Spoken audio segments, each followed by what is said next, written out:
Bom, vamos começar então.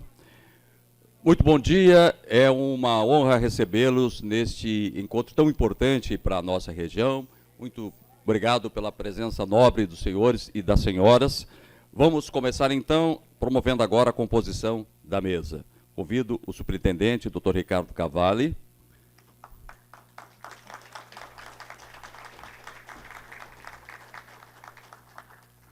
Convidamos também a Adriana Ruzeni, diretora da DRS 13.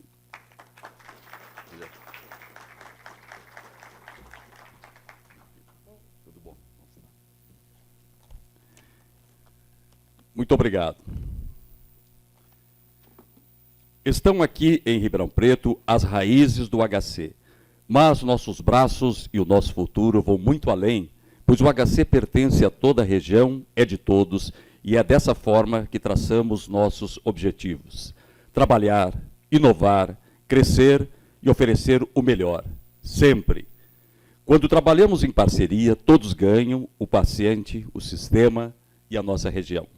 Portanto, para falar sobre o HC de hoje e o HC de amanhã, nós vamos convidar o nosso superintendente, professor Ricardo Cavalli.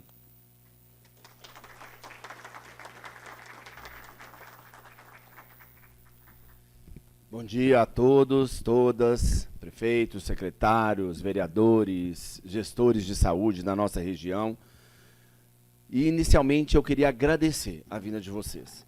Por que fazermos um evento no HC?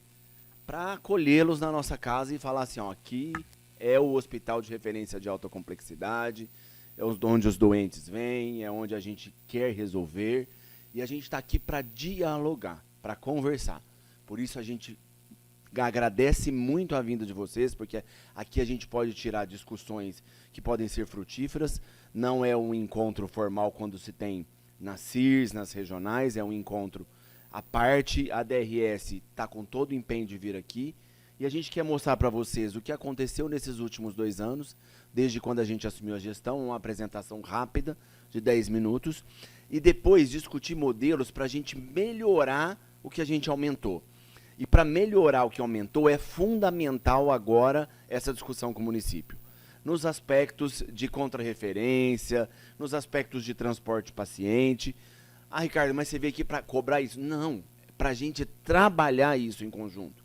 Porque à medida que a gente trabalhar em conjunto, a hora que você chega numa oferta, que a capacidade chega num limite, essa interação é importante. Se o processo mudar, para a interação entre a gente, para a gente saber da dificuldade de vocês e vocês da nossa, a gente conseguir aumentar a oferta daquilo que vocês estão com expectativa e com pacientes aguardando na fila. A gente sabe que todo dia tem cobrança de paciente aguardando na área X, Y, Z, aqui dentro da instituição, e nós precisamos fazer com que isso tenha maior fluxo e maior rotatividade.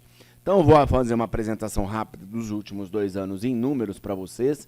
Aqui, né, a gente tem a referência principal para a DRS de Ribeirão Preto, que é com quem a gente está conversando hoje, mas a gente também recebe pacientes da DRS de Barretos e de Franca, né, da nossa RAS. Araraquara também estava na nossa regional como RAS, e agora, há um ano só, né, praticamente, né, Adriana, eles saíram e tornaram-se RAS independente.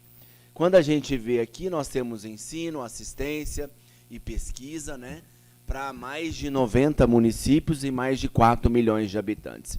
E visto a essa magnitude, que nós temos mostrado isso para o governo estadual e temos sido muito bem recebidos. Então todos têm acompanhado aqui, através do governador Tarcísio de Freitas, através do secretário da Saúde, Eleusis Paiva, através da DRS, as conquistas que nós estamos tendo na ampliação de serviço e na nossa grande conquista, que a gente não vai poder dizer, que é a construção da nova unidade de emergência. Não está aqui na pauta, mas posso dizer para vocês que a obra que foi questionada está sendo tratada pelo governo com a maior celeridade possível. Eu nunca fui tão cobrado por um andamento da obra diretamente da Casa Civil. O governo tem acompanhado essa obra. A primeira fase já está em execução e saibam que em abril, maio, no mais tardar, estará sendo publicado o edital da chamada segunda fase, que é a fase completa da obra. Tá? Então, está muito célere, muita cobrança, acompanhamento semanal por parte do governo em relação à nova unidade de emergência. E nós somos aí responsáveis por 78% de internações, 59% dos atendimentos de alta complexidade e 52% de internações desses locais aí na média e da alta complexidade. Nossos números em 2024, a gente agora está com 798 leitos, tá? A gente está com cerca de 1.732.000 consultas multiprofissionais, cerca de 730 mil consultas médicas, cerca de 1 milhão de atendimentos multiprofissionais, cerca de 34 mil internações, cerca de 28 mil cirurgias, 3 milhões de exames laboratoriais, 400 mil exames especializados e 228 transplantes. Esses números vocês vão ver, tem um aumento aí percentual em torno de 30% nos últimos 2 anos. Tanto devido à abertura de leitos, abertura de salas cirúrgicas, aberturas de poltronas de quimioterapia. E mesmo a Sônia, que está aqui, a antiga do DRS, fala, tem ambulatório que estava fechado há muito tempo e que nós estamos retomando e abrindo novas vagas. Hoje o hospital conta aí com um grande número de pessoas também para a formação de pessoas. Muitos médicos que saem daqui, fisioterapeutas, fono, vão trabalhar no município de vocês, né? Como força de trabalho. Então a gente, além de ter um pessoal de força de trabalho de cerca de 6 mil colaboradores que trabalham com a gente aqui, nós temos alunos da universidade, pós-graduando, médicos residentes, aprimorandos, especializandos. Hoje a gente tem cerca de 900 médicos residentes. E a gente solta por ano aí cerca de 300 especialistas aí no mercado, anestesistas muito procurados, ortopedistas, oftalmologistas, que vão acabar se inserindo nas cidades da região aí como força de trabalho. Além disso, né, a gente acaba sendo referência em algumas coisas para outros municípios do estado, né, porque a gente é referência aí para epilepsia, referência para tratamento de transplante, determinadas doenças em outras cidades. E aí o nosso mapa aqui mostrando a principal regional em vermelho, mas a densidade aí ocupando outros municípios. Uma coisa importante que a gente tem no cenário para trabalhar, e a gente tem trabalhado isso muito com a DRS, e a gente chama de complexo de saúde, e isso porque os dados que eu apresentei para vocês são do HC e da UE, mas a gente tem máquinas aí ao redor que vocês conhecem, né? Tem um hospital em Serrana, que é do estado, tem um hospital em Ribeirão Preto, que é o hospital estadual, que é do estado, então envolve todos os municípios da DRS. Temos ali a Mater, que é o Centro de Referência da Saúde da Mulher. A Mater acabou de ter uma ampliação agora, o pessoal está sabendo, vai ter abertura de novos ambulatórios, tanto para ginecologia quanto para obstetrícia. Temos o Centro de Reabilitação, um hospital em Américo Brasiliense, mas não faz parte da nossa DRS, aí já é mais na DRS de Araraquara, um hospital que a gente administra em Bauru, tá? E também um hemocentro. Por que é importante a gente olhar esses complexos? Porque a gente faz essa tarefa interna de paciente para lá, para cá, tudo acordado com a DRS. E aí a gente precisa fazer essa tarefa também com os municípios, né? Para lá, para cá é a nossa famosa referência e contra-referência, que a gente tem trabalhado na regionalização, nas oficinas de regionalização, e agora vamos trabalhar cada vez mais. E aí, por que a gente falou assim, não, vamos fazer agora, né? Porque muitas mudanças houveram em relação à gestão, né? Os prefeitos iniciaram agora em janeiro, os secretários em janeiro, tem os que foram reconduzidos, que já conhecem mais a máquina, que já estão trabalhando, e tem os novos aí que estão entrando no sistema para a gente conversar desse modelo. Os serviços de destaque, que são aí, a gente tem que referenciar, que são até para todo o estado de São Paulo, hoje, transplantes de órgãos sólidos, de medula óssea, gestação de alto risco e reprodução humana, cardiologia, a gente sabe da necessidade, acabamos de trocar nossas 2 máquinas de radiologia, de cardiologia intervencionista, então provavelmente vamos conseguir atender mais cateterismo, sabemos da demanda e da necessidade, porém, saibam que dos pedidos de cateterismo, eu vou dar um exemplo aqui, de cada 100 pedidos de cateterismo, 60% é chamado cateterismo branco, ou seja, não tem nada o doente. Então a gente precisa aprimorar isso, né?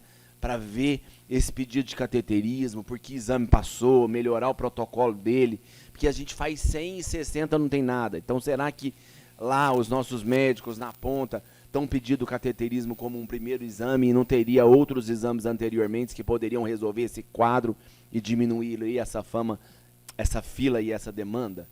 Tratamento oncológico de referência, todos escutam aí o projeto CARTCEL, né, que é um projeto de tratamento com células para câncer, centros especializados em cirurgia fetal. Saibam que nós já estamos fazendo cirurgia fetal, mesmo que o SUS não remunere. Então tem 3 cirurgias fetais clássicas aí, quando os bebês estão compartilhando a mesma placenta e não tem crescimento e tem que fazer um laser. Tem a cirurgia quando o bebê tem a coluna aberta e faz a correção do defeito da coluna intraútero. Nós já estamos fazendo, estamos recebendo casos do SUS e sendo encaminhados aí de alta complexidade. Tratamento rápido em AVC, vocês conhecem a rede de AVC, né? A gente foi certificado aí, a rede de AVC é aquela que já tem o diagnóstico e que se intervém rápido para o AVC na unidade de emergência. Centro de epilepsia, implantes coqueares na área de saúde auditiva. Nós temos cada vez mais feitos mutirão nessa área para aumentar os implantes coqueares. Aqui um gargalo, a ortopedia de alta complexidade. Vai ser um desafio, a nossa promessa é rever quadril, joelho principalmente, que a fila está extremamente elevada. E vamos tentar ampliar esse modelo, levando ortopedia de média complexidade para outras unidades hospitalares adjacentes e tentando aumentar. Doenças raras também aí que a gente recebe nesse processo. A ampliação de leitos que eu mostrei para vocês, a gente aumentou aí até 2025, vamos finalizar um aumento de 33% e hoje já aumentamos 21%. A gente cresceu 112 leitos comparados a 2023. E além de abrir leitos, nós estamos em reformas e melhoria de várias áreas assistenciais, né? Quem conheceu o HC e já entrou numa enfermaria aqui, era a famosa enfermaria de 6 leitos. Hoje, na humanização, não tem mais condições, a gente tem enfermaria com 6 pacientes, porque tem exigência de um acompanhante. Imagine um quarto ficar com 12 pessoas e um banheiro. Então, assim, nós estamos mudando a estrutura, rodando com reformas e mantendo o atendimento, né? E o padrão que a gente quer é a enfermaria de 2 leitos, o acompanhante, a humanização na alimentação, no acompanhante, sempre trabalhando o quantitativo e o qualitativo, tá, gente? Nós não temos o perfil de só melhorar quantidade e números, nós precisamos melhorar também a qualidade e os resultados do nosso serviço. Inclusive, a semana que vem vamos estar recebendo a visita da ONA para avaliar a certificação do hospital em termos de processos de controle e de qualidade dos resultados operacionais obtidos. A infraestrutura, as salas cirúrgicas também tiveram ampliação, nós aumentamos aí um crescimento de quase 20% em relação às cirurgias, e vejam que isso refletiu, se vocês forem ver lá, nós batemos agora com 28 mil cirurgias e tínhamos uma média histórica de 22 mil cirurgias. Então foram quase 6 mil cirurgias. Mas podemos fazer mais de acordo com interação com vocês. A quimioterapia também, aumento de poltronas de quimioterapia, com previsão agora de 37 poltronas. Isso significa um aumento de quase 61% e significa mais tratamento oncológico para os nossos pacientes. E trazendo aí esse impacto, nós tivemos de 2022 a 2024, aumento em consultas, aumento em internações, aumento em cirurgias, exames laboratoriais e exames especializados. Eu falo para vocês com orgulho que hoje, se a gente for ver os números dos 3 grandes hospitais do estado, que é o HC de São Paulo, tá? Que é o Hospital de Base de Rio Preto, e o HC de Ribeirão, os 3 maiores, os 3 estão fazendo, em média, 4 mil internações mês. E a gente saiu das 3.200 internações para 4 mil internações por mês, batendo os números, ou seja, com números semelhantes ao Hospital de Base de Rio Preto e ao Hospital das Clínicas de São Paulo. E queremos continuar com esse processo de quantitativo. Ricardo, como? Trabalhando processos e interações com vocês e trabalhando, a Adriana sabe que a gente vai pontuar muito isso com o DRS, com as outras máquinas hospitalares que nós temos aqui, né, na regional, que são do estado. O AME de Ribeirão Preto, Hospital Estadual de Ribeirão Preto, Hospital Estadual de Serrana. Então a gente tem hoje agora uma discussão talvez de quem conheceu o antigo Santa Teresa, vir para a autarquia e fazer um instituto estadual de psiquiatria, que a gente sabe que a demanda de psiquiatria também é enorme, e a gente está provocando o governo. E a gente faz uma provocação no sentido positivo, porque sempre, quando a gente vai conversar em São Paulo, e o pessoal sabe disso, a fala deles é: vão produzir primeiro para depois cobrar. E a gente fez esse modelo. A gente não chegou e falou assim: ó, a gente precisa de dinheiro para aumentar serviço. Não, a gente vai aumentar serviço, aí eles vão ver o resultado e com o resultado vocês vão ser remunerados. Esse modelo funciona muito melhor, porque às vezes você cobra, cria, ele coloca o financeiro e você não dá o resultado. E aí você faz a equipe correr mais, trabalhar e trazer impactos assistenciais. Já mostrei isso de ampliação de leitos, para vocês terem uma noção aí quanto custa uma ampliação de um leito. A gente fez um quadro aí, só para ter uma noção de que cada 100 leitos, né, a gente precisa aí de um custo de quase 4 milhões por mês e quase 50 milhões no ano. Então a gente tem aí já mapeado, porque quando você abre um leito, você tem RH, você tem insumos, medicamentos, toda a linha de tratamento que é envolvido. Então era isso que eu tinha para apresentar para vocês. Eu prometi não ser longo, vou passar a palavra para a Adriana e depois eu quero criar um debate para que a gente faça interrogações. Estou com fila, estou com demanda, o que a gente pode melhorar? Quem que vai poder ajudar com contrarreferências, com locais de volta de paciente, que os ambulatórios que a gente pode trabalhar com retorno, porque acho que a gente melhorando esse processo, a gente melhora a oferta interna. Muito obrigado pela atenção de vocês.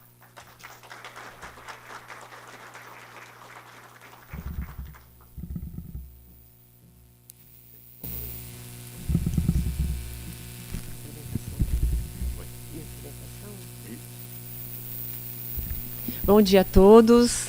Quero cumprimentar o Dr. Ricardo pela reunião, né? Uma reunião de trabalho, né? A gente menos formal, e parabenizar, né, a presença dos prefeitos, secretários, toda a equipe.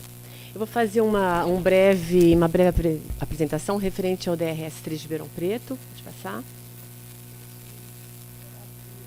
Aqui na passeio.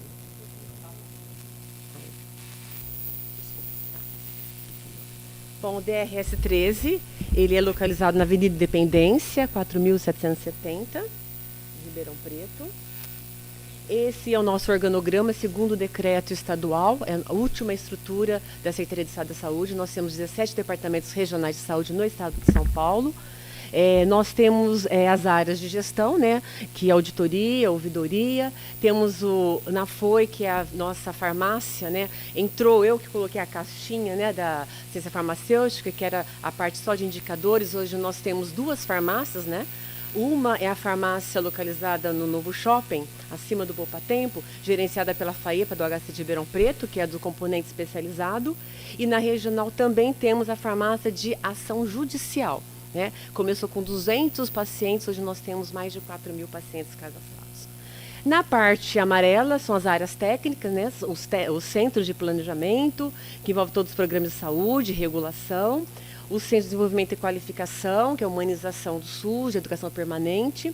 O credenciamento, que é a Sônia, a diretora na área de contratos e convênios. E o Centro de Gerenciamento Administrativo.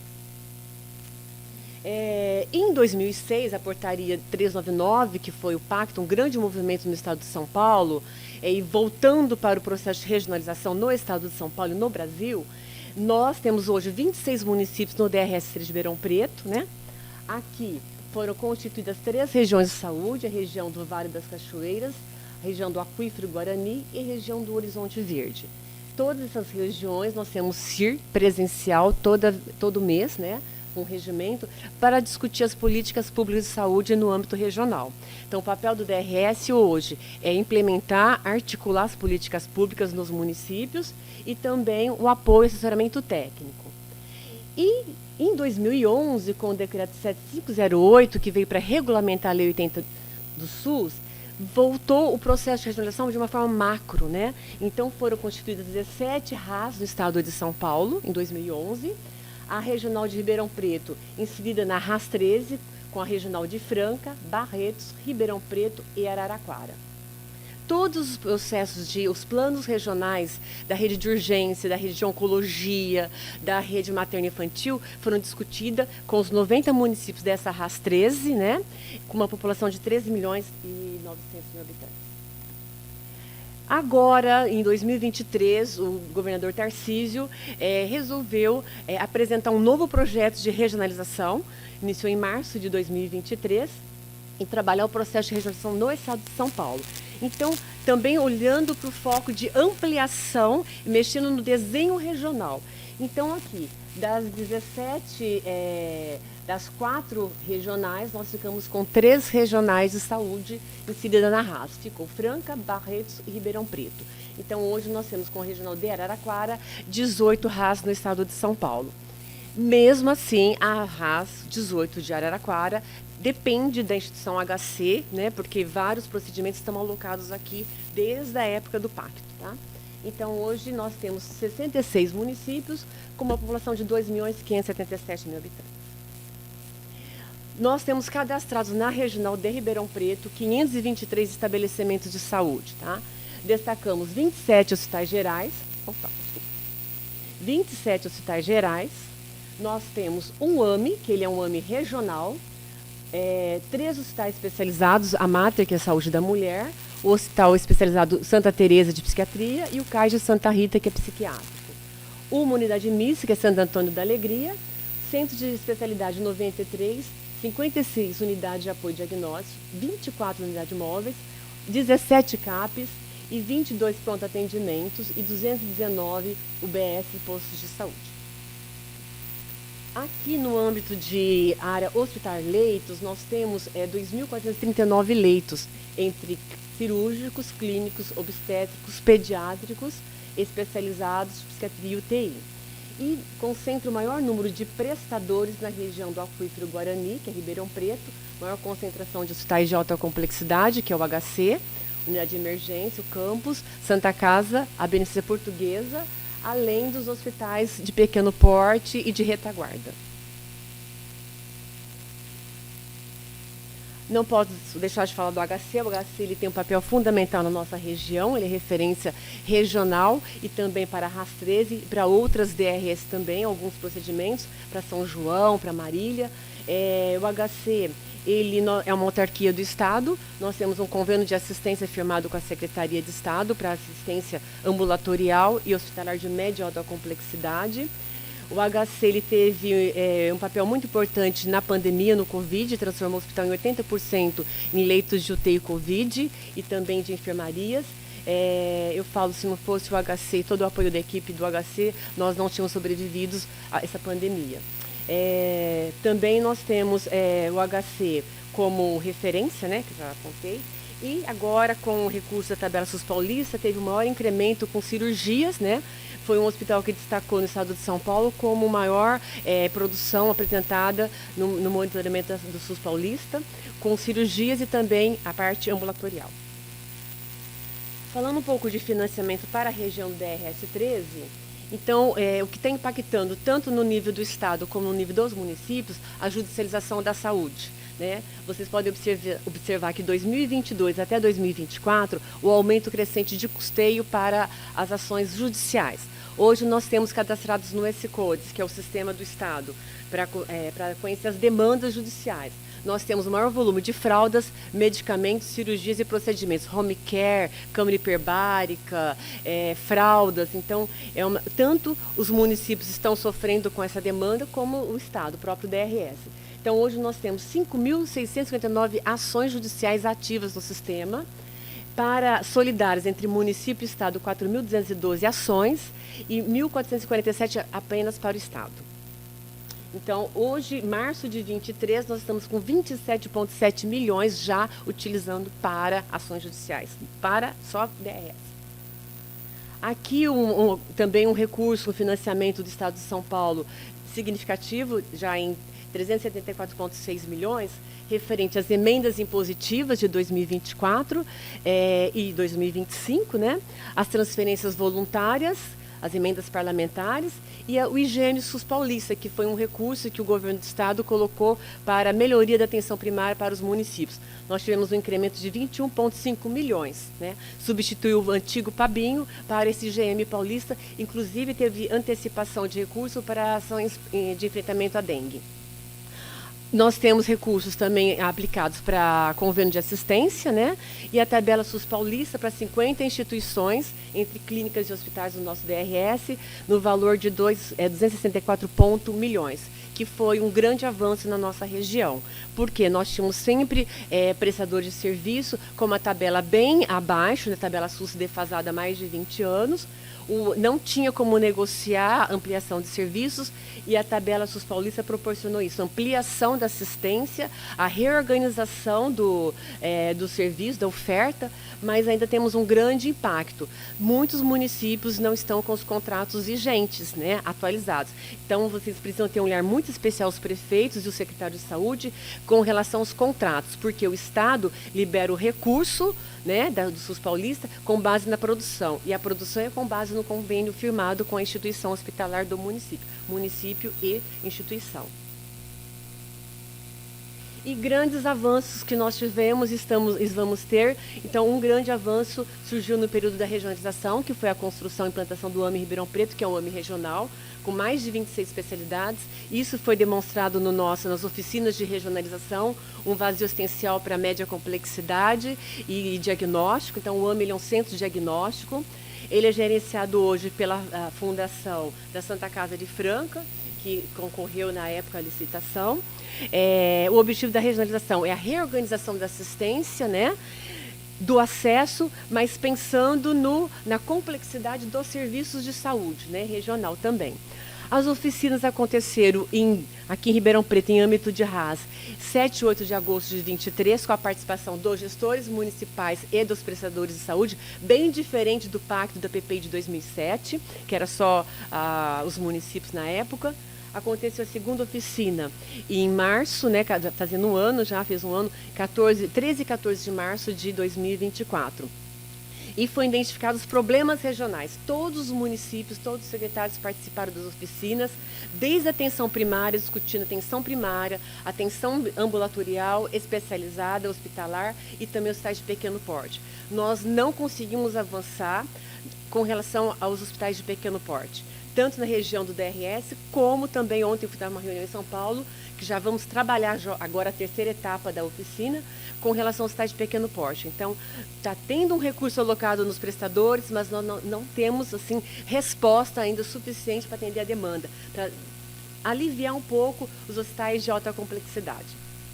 Outro ponto, com relação ao AME, nós tivemos uma parceria com a prefeitura na época, um investimento de 45 milhões para a construção do AME e o custeio de equipamentos e o custeio da assistência ficou a critério do Estado, né? Foi um investimento de 18,5 milhões para a aquisição de equipamentos e 22,7 milhões para o custeio, que foi por faseamento, agora encerrando em março, para já chegar na totalidade de 100% da produção. Outro avanço é o projeto da nova unidade de emergência, que é um grande avanço para a nossa região, a parceria com o HC de Ribeirão Preto e o governo do estado de São Paulo. A foto do projeto é do lado do DRS o terreno, uma capacidade para 400 leitos e uma área a ser construída de 57.825 metros quadrados. O lançamento da pedra fundamental aconteceu dia 8 de fevereiro, né, de 2025 e já o início das obras em fevereiro. Para a nossa região vai ser um grande ganho. A unidade hoje de emergência, ela não tem mais capacidade física para incrementar leitos, né? Colocar mais leitos, né? E a gente não consegue avançar. O outro projeto é o Hospital Psiquiátrico CAIS de Santa Rita, que foi um grande avanço, porque um dos problemas apontados na nossa região foi o problema da saúde mental e doenças cardiovasculares, que entra muito na urgência. Então, o CAIS de Santa Rita, quem não conhece, é uma grande fazenda do estado. Ele era um hospital de 1.000 leitos na época da tuberculose e hoje ele está sendo reestruturado, o plano assistencial, com reativação de leitos para dependência química, álcool e droga, porque chegou a ter 300 leitos de psiquiatria. Nós já estamos com 40.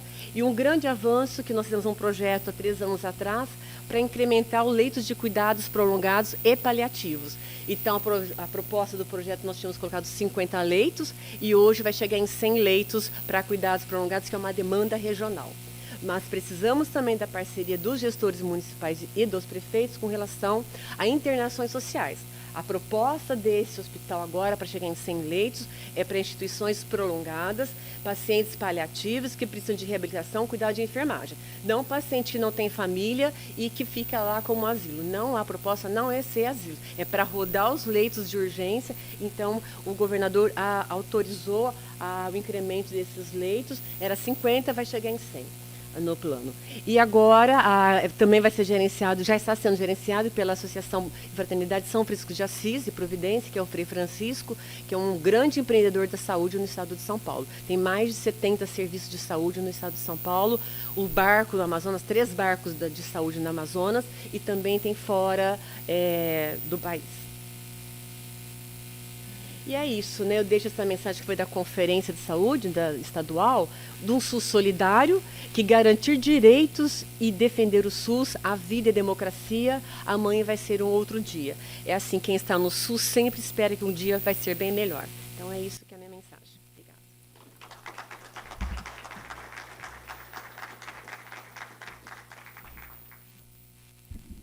Muito obrigado, Adriana. Senhores, para que possamos ouvir as suas sugestões e considerações, faremos o seguinte, por favor, registre o seu nome na lista que está passando, para que depois possamos chamá-los. Só vamos combinar o tempo, 1 minuto para cada intervenção. Combinado? Assim, mais pessoas podem participar. Agora, dando continuidade ao nosso evento, vamos ouvir Marileide Mastrangelo, que é vice-diretora do Serviço Social.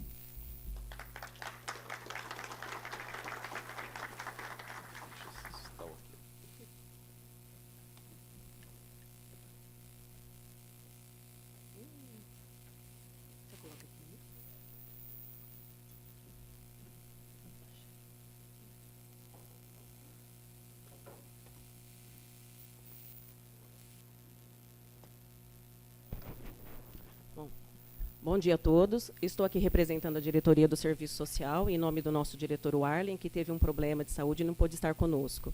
Tá? Ele deixou uma apresentação aqui, eu vou colocar algumas situações aqui do nosso hospital. Por que colocamos esse tema de conexão? A ideia que hoje, a proposta é de que o Hospital das Clínicas, juntamente com as secretarias de saúde municipais do Estado que comportam a DRS 13, nós voltamos fazer uma conexão, uma ligação, uma parceria mesmo nos cuidados com os nossos pacientes. O nosso objetivo aqui dentro da unidade é demonstrar alguns determinantes sociais que interferem no acesso, na permanência e na continuidade do cuidado dos nossos pacientes. E estabelecer, juntamente com vocês, secretários e instituição HC, parcerias, né, a fim de promover a articulação com a rede e promover o cuidado da melhor forma possível. Dentro dos determinantes sociais, nós colocamos alguns, a questão do transporte. O transporte seria não apenas o fato ou ato de que o paciente utiliza para chegar até a unidade, né? Nossa preocupação com o paciente se inicia no momento em que ele entra no transporte e se desloca até a unidade de saúde. Esse percurso já é completo de muitas angústias, muitas emoções que impactam diretamente na realidade e na vivência desse paciente durante o atendimento, junto com as equipes multidisciplinares e a equipe médica no seu tratamento nessa unidade. Outra questão do transporte também acarreta para nós a não inclusão de os pacientes em alguns protocolos de atendimento, como, por exemplo, no CER, no nosso centro de reabilitação, existem alguns protocolos que necessitam de que o paciente tenha a garantia do transporte com horário de chegada e de partida, a fim de facilitar o fluxo dentro da unidade.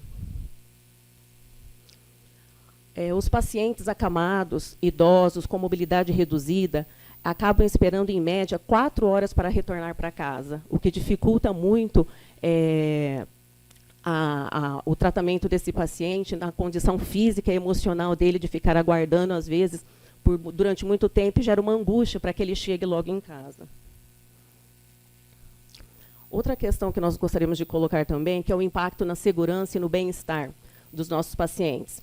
Muitas vezes, nós solicitamos, junto às secretarias de saúde, um transporte individualizado, porque nós tratamos com pacientes imunossuprimidos, por exemplo, que não podem, no início do tratamento, ou no início da quimioterapia, ou num pós-transplante imediato, chegar à unidade, ao serviço aqui, para os seus retornos, juntamente com outros pacientes.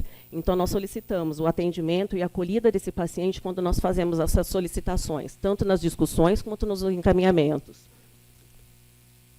Pensando, sempre valorizando o bem-estar do nosso paciente. O atraso e a falta do transporte para casa. Os pacientes, muitas vezes, se sentem inseguros quando as consultas ultrapassam as 6 horas da tarde. Até porque eles não têm a garantia de chegar em casa logo ao término desse tratamento. Muitas vezes os pacientes ficam aqui após as 18 horas aguardando um transporte. Uma outra questão, uma outra questão que foi colocada aqui para nós, a questão do passe de ônibus. Existem alguns transportes que alguns pacientes com algumas doenças, né, ou tratamentos que realizam, que já têm o transporte gratuito garantido. Porém, existem pacientes como gestantes de alto risco ou pacientes mais vulneráveis que necessitam de a continuidade do tratamento por um período determinado e muitas vezes não são contemplados com o passe gratuito. Gostaria de colocar um pouquinho também para vocês as nossas dificuldades nas transferências do cuidado, né? Uma delas é a falta de medicamentos, né, que muitas vezes o paciente necessita junto às secretarias municipais de saúde. A falta de insumos como gás, estéreo, dietas, bolsas de colostomia, a questão das fraldas, que os pacientes vão de alta e junto aos municípios, essa aquisição demora em torno de 90 a 120 dias e acaba impactando muito no cuidado em domicílio. A falta de equipamentos como aspiradores para secreção, cadeiras de roda, cadeiras de banho e muletas, também são outras dificuldades que nós encontramos aqui na transferência dos cuidados.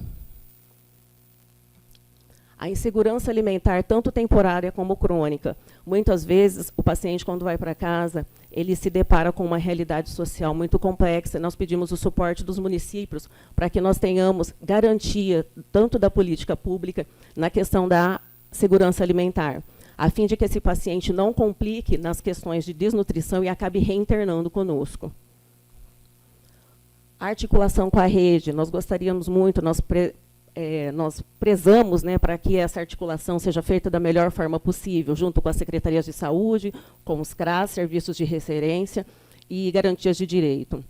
A falta de convênios com parceiros municipais, convênios com ILPIs e leitos e casas de passagem, como a nossa gestora aqui da DRS colocou muito bem, muitas vezes a falta de leitos de permanência prolongam, né, a internação no hospital de até vezes 5 meses ou mais, que o paciente fica aqui conosco, porque nós não temos esses leitos suficientes de LPI para que esse paciente possa retornar e esvaziar, né, remover, fazer uma transferência dos nossos leitos, gerar, né, os nossos leitos aqui no hospital.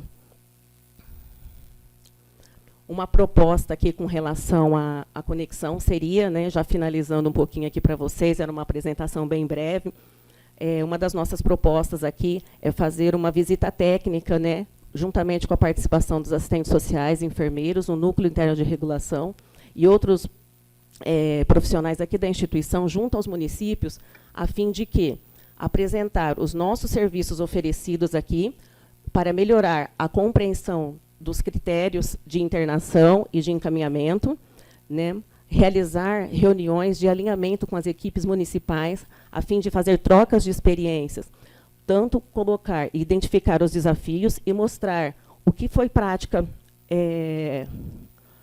exitosa, né, práticas de sucesso, né, apontar os desafios, mas também mostrar o que é de bom em cada município e que pode ser utilizado em outros.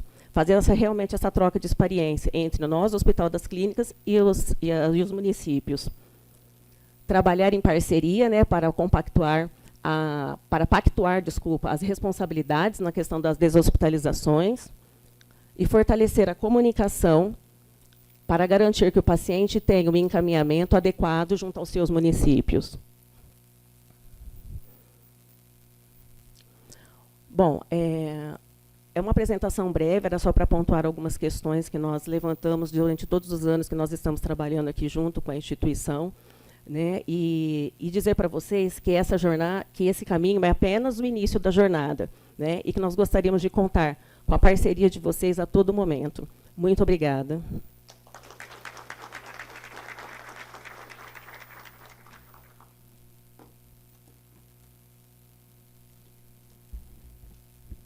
Muito obrigado. Vamos continuando, então. Bom, agora nós vamos ouvir, então, os convidados que se inscreveram aí na lista, por favor.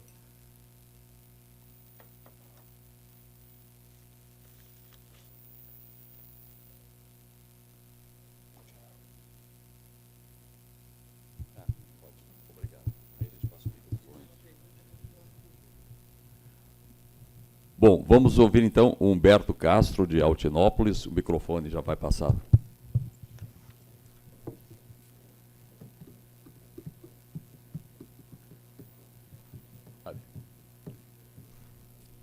Seja bem-vindo, muito obrigado.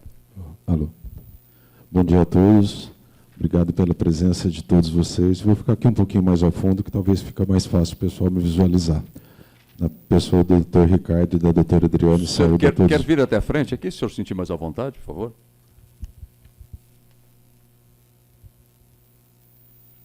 Na pessoa do Dr. Ricardo e da doutora Adriana, meu muito obrigado pela oportunidade. Tá?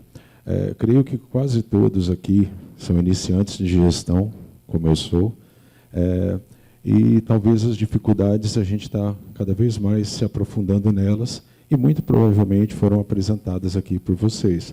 As dificuldades em alguns gargalos das regulações, dos atendimentos, a ortopedia, a psiquiatria, tudo mais.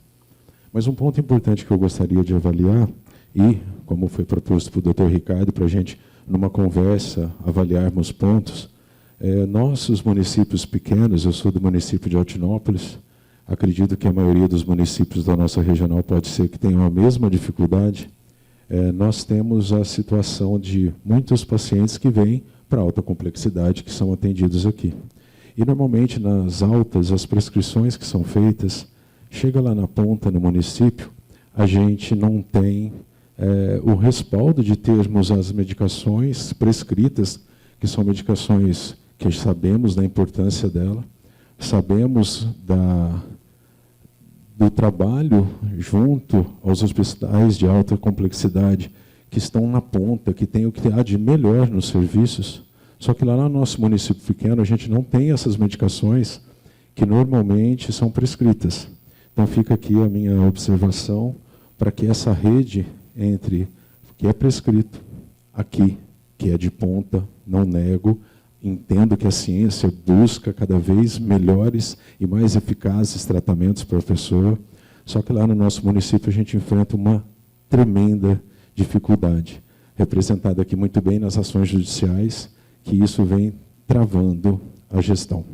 Meu muito obrigado pelo espaço, um espaço democrático, um espaço de ideias, em que a gente pode pleitear a melhoria do sistema. Meu muito obrigado.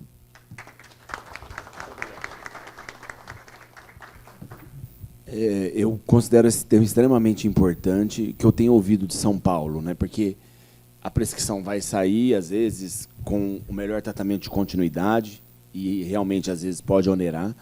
Eles estão reformulando e rediscutindo toda a parte de assistência farmacêutica do Estado de São Paulo.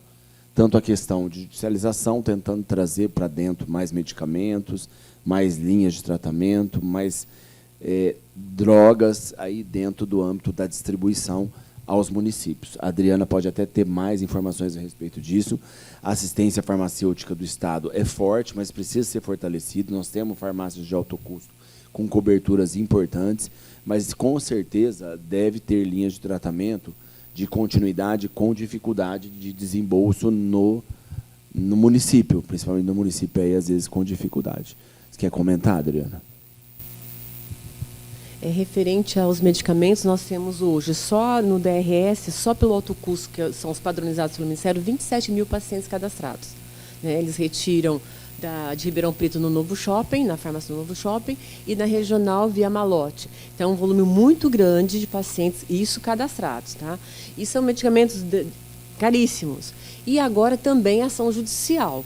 Então, na ação judicial, nós temos 4.700 pacientes cadastrados e temos medicamentos que estão padronizados pelo Ministério na judicialização, da atenção básica também. Então, fica assim, o paciente ele não quer voltar para o componente especializado, porque ele acha que vai atrasar. Mas a Secretaria de Estado agora porque quando eu falei naquela caixinha lá do organograma, o DRS é uma área administrativa e a gente acabou abraçando a área assistencial, que é a assistência farmacêutica. Então, a Secretaria está revendo isso, o papel da CAF nos DRS também, porque a gente tem falta de medicamentos, mas muitos medicamentos importados, muitos que estão ainda sem registro da Anvisa, né? Isso falando da judicialização. E, então, tudo esse movimento que o secretário, com a nova diretoria também, trocou a coordenação da CAF, já estão com projetos de melhoria da área da ciência farmacêutica, até pensando já na entrega do medicamento em casa, todo o processo de logística. Então, a gente está aguardando com ansiedade já essa reestruturação da saúde com relação à CAF, porque é um ponto que a gente precisa melhorar isso no Estado. A gente tem dificuldades no final do ano, com pregões, aguardando o orçamento do Estado, a liberação do decreto, para a gente começar a fazer as compras. Então, durante os primeiros meses do ano, a maior dificuldade é atraso nos medicamentos, tanto dos padronizados pelo Ministério da Saúde, como dos comprados via Secretaria de Estado da Saúde. E assim, tem vários tipos de medicamentos, já entrou uma ação, uma OPM de R$300 mil, não dá para planejar. Vocês viram o volume financeiro que o Estado investe isso só no DRS, imagina o Estado todo, né? Milhões de medicamentos. Então, a gente precisa ter assim, um trabalho de sensibilização muito com o judiciário. Muitas vezes a gente faz a demanda, orienta pareceres falando que não é viável, não é um risco de morte daquele paciente, mesmo assim ele manda cumprir em 24 horas. Então é muito difícil. O que a gente enfrenta na regional, vocês enfrentam também no município. Mas a Secretaria está voltada para esse olhar, para a qualificação e melhoria da assistência farmacêutica. Mas eu acho que a colocação do Humberto, por exemplo, o que vai para o alto custo é uma coisa de longo uso. Agora, ele sai com antibiótico, aí ele não tem o dinheiro. Aí como é que o município vai bancar e o paciente é do SUS, né? Uma continuidade de um tratamento que é assim, vai terminar em 14 dias, ele não vai entrar num alto custo.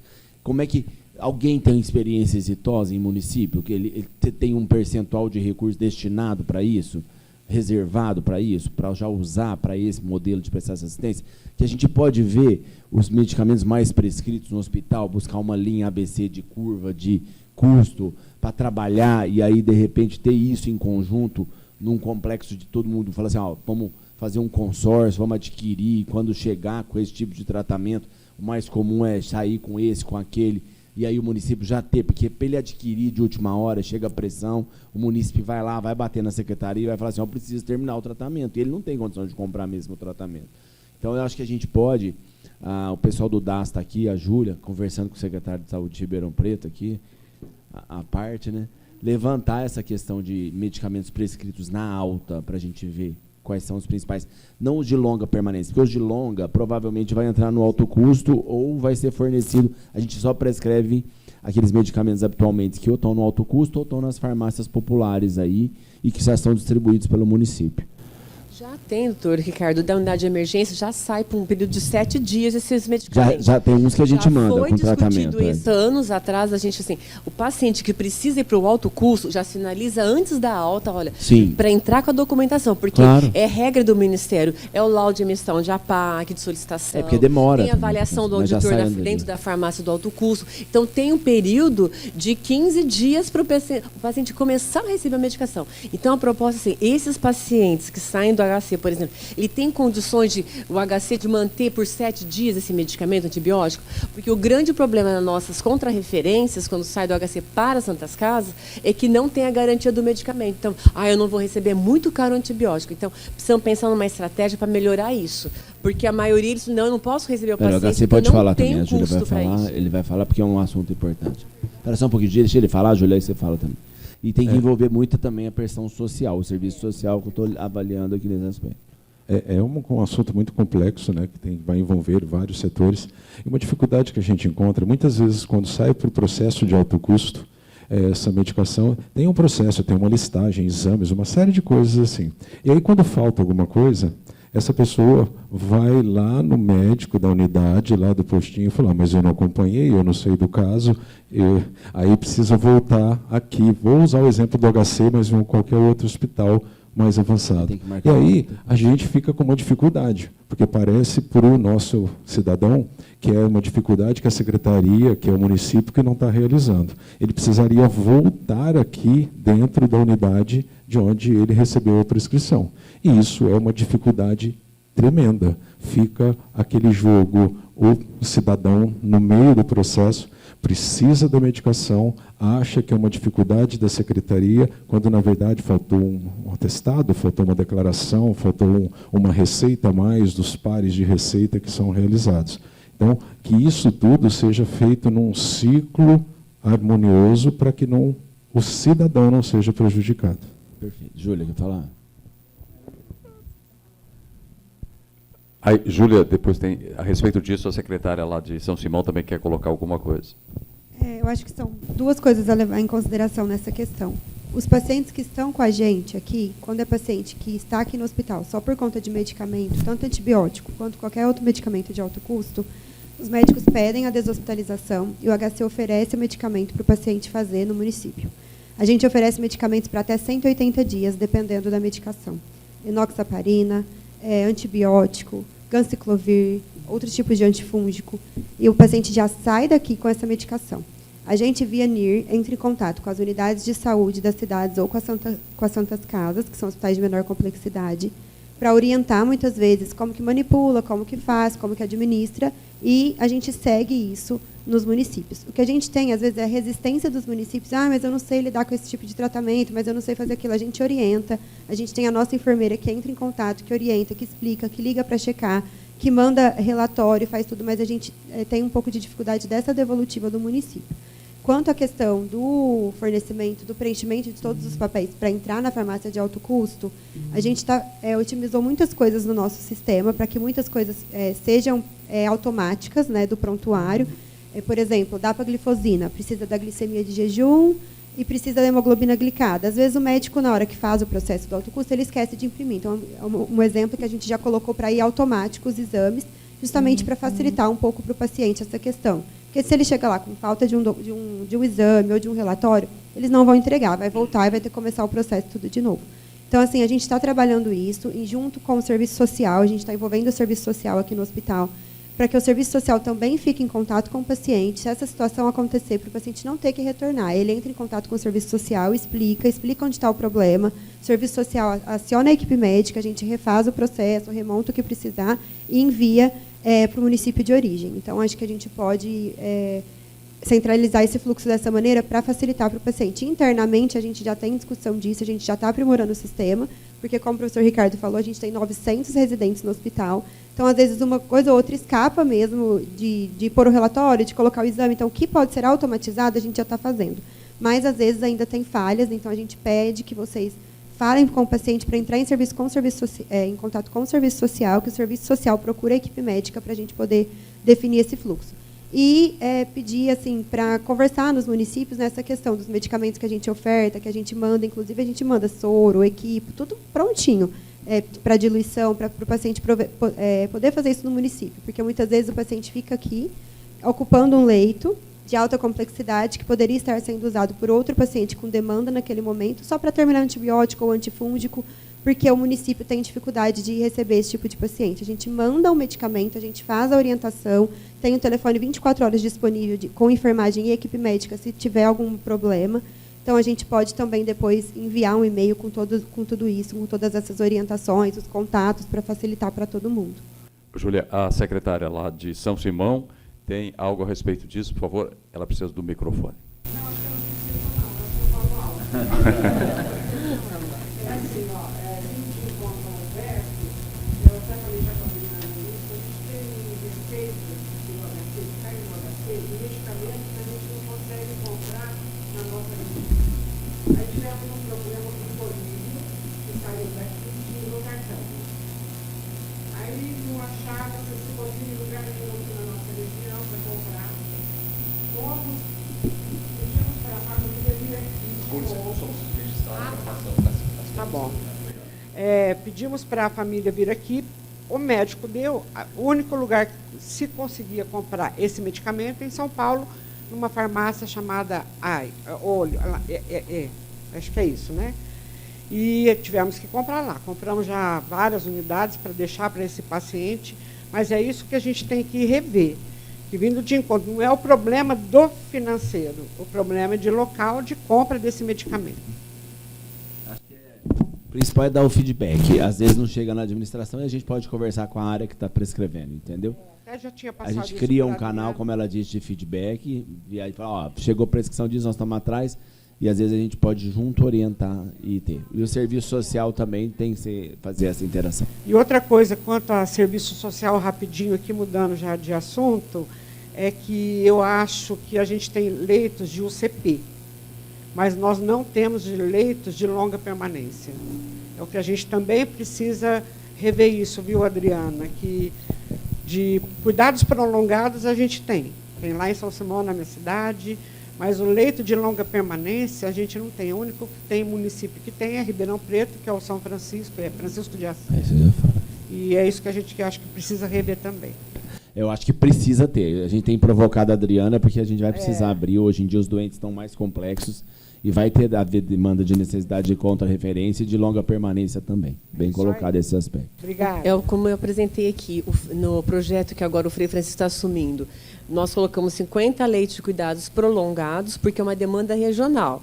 E ali vamos deixar uma parte para paliativos. Quais são os paliativos? Aqueles sem família que precisa de cuidados de enfermagem, cuidado médico. Então, é o que a gente precisa, porque na UCP temos de reabilitação, mas o grande problema que eu estou visando todas as unidades de cuidados prolongados está um pouco fora da regra da política. Os pacientes estão ficando lá como moradores de rua, comendo, bebendo, pagando diárias, né? E não tem onde colocar o paciente que já poderia estar na rua. Se a vida dele é morar na rua, ele tem que ir para a rua, para o ambiente onde ele vive. Mas, assim, a gente precisa do envolvimento da Secretaria de Desenvolvimento Social.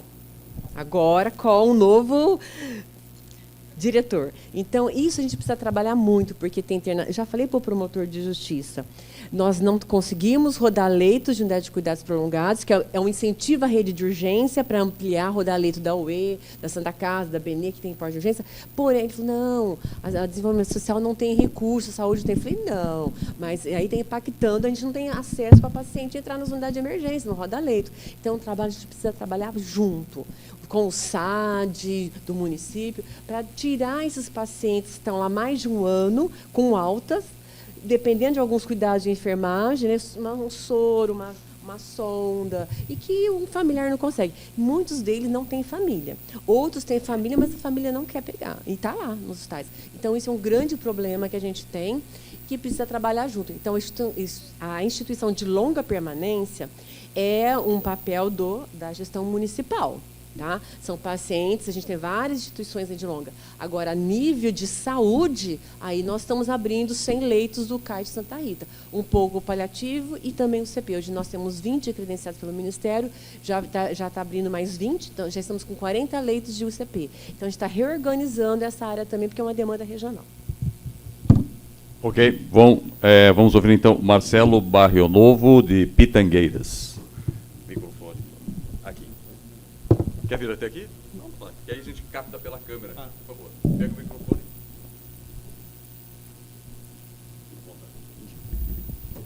Bom dia a todos. Bom dia, mesa, Adriana, Ricardo. Acho que a manifestação aqui do município de Pitangueiras é quanto ao Ciresp Cross. Nós já fomos até solicitados via Câmara Municipal lá do município, tira um pouco o nosso sono, né, dos municípios pequenos. Então, acho que a manifestação aqui seria quão o Estado, até o HC, pode nos ajudar, a nossa região da RS, nesse sentido. A gente sabe que está tendo melhorias, sim, mas acho que a manifestação é importante nesse momento de debate, de discussão, para ver como que nós podemos viabilizar isso para os nossos pacientes. É isso. Obrigado. Vou explicar um pouquinho o que é o Ciresp, né? Então, hoje, o antigo famoso CROSS, né? CROSS hoje é a área técnica da Secretaria, em parceria com a UES, né? Que é composta por médicos reguladores. Nós temos 4 médicos reguladores que coordenam a nossa regional DRS3 de Ribeirão Preto, centralizada em São Paulo desde 2010, tá? né, para o doutor Barradas. Quando eu apresentei no organograma Núcleo de Regulação, hoje a nossa regulação do DRS é apenas regulação ambulatorial. Tempos atrás, era uma regulação de 24 horas de urgência. Depois, em 2010, ela transformou para até as 19 horas. E hoje a gente só tem regulação ambulatorial. Então, quando vocês pedem ajuda, eu tenho que pedir ajuda para a CROSS, que é um OS em São Paulo. Porque nós não temos acesso nem ao sistema de urgência. A gente monitora, mas a gente não tem autonomia de entrar no sistema de regulação. Então, ano passado, de CROSS passou para Ciresp. Ciresp é um sistema de regulação estadual, de regulação de urgência, é uma ferramenta de gestão. Atrás do computador tem um regulador, um médico regulador, que confia na informação do médico solicitante de uma UPA ou de uma instituição hospitalar. Então, quando fala, põe na CROSS, então cada solicitante insere lá todos os dados do paciente no sistema de regulação. Diante da informação do diagnóstico lá colocado nesse sistema, o regulador lá em São Paulo avalia, com base numa grade de referência pactuada em CIR, aonde tem complexidade, aonde tem recurso. O regulador procura recurso, não vaga. Então, por exemplo, tem um paciente na UPA de Ribeirão Preto. Ele precisa... uma situação, vamos pegar de Sertãozinho, que não tem regulação. O paciente está lá na Santa Casa de Sertãozinho, ele precisa de uma complexidade maior recurso para atender. O médico plantonista de Sertãozinho insere no sistema Ciresp pedindo a vaga. Com base nas informações, o Estado inteirinho, o regulador corre todos os hospitais da região, aonde tem aquele recurso. E, às vezes, muitas vezes, tudo não. Quem dá o aceite é um médico prestador de serviço de saúde hospital. Não é o médico da CROSS. É isso que tem uma grande confusão com relação à regulação do Estado. Então, quem dá o não é o prestador. Quem dá o sim é o prestador. E quem monitora é a regulação. Né? Então, quando o prestador fala, eu aceito, eu tenho um recurso, eu tenho um leito para oferecer, de acordo com o módulo de leito que está no sistema, aí aceita, o médico regulador encerra a ficha, aceito, vaga, ficha encerrada na data tal, hora tal, regulador tal, falado com o médico tal. Tudo muito bem monitorado isso. Então, às vezes confunde muito. A gente sabe a grande demanda de pacientes na fila. Nós tínhamos, na sexta-feira, 156 pacientes aguardando regulação no DRS de Ribeirão Preto. Aí o que acontece? E eu, nas minhas visitas que eu estou indo nas Santas Casas, leitos vagos. Né? Leitos vagos. Então, eu falei, puxa vida, está linda a estrutura, mas temos leitos vagos. Posso acionar CROSS? Não tem equipe. Então, assim, é um conjunto de situações, de problemas que a nossa região precisa melhorar muito com relação à urgência. Né? Nós temos assim, a unidade de emergência sufocada, não tem como pôr leito mais paciente. Então, o que a gente precisa? Vai abrir 400 leitos da Nova UE, mas não vai ser suficiente. Você abre um serviço, triplica o atendimento. Então, o que a gente precisa? Reorganizar. Por isso que a gente precisa trabalhar agora na terceira oficina, o papel dos hospitais de pequeno porte. Mas a gente precisa do apoio de quem? Dos secretários e dos prefeitos. Por quê? Não adianta ter hospitais, um grande complexo de hospitais, com ocupação de 35%. A regra do SUS é oferecer 60% de assistência. Então, chega nos hospitais e fala assim, não, eu não tenho equipe, eu não tenho cirurgião, eu só tenho médico clínico, eu tenho uma lista enorme de plantão à distância. E aí, o que você faz? Põe-o na CROSS. Mas não é a CROSS. A CROSS essa vai ser um instrumento de gestão dentro de um sistema. Então, o regulador tem um papel muito importante, porque ele encerra a ficha com base na informação do médico solicitante da ponta.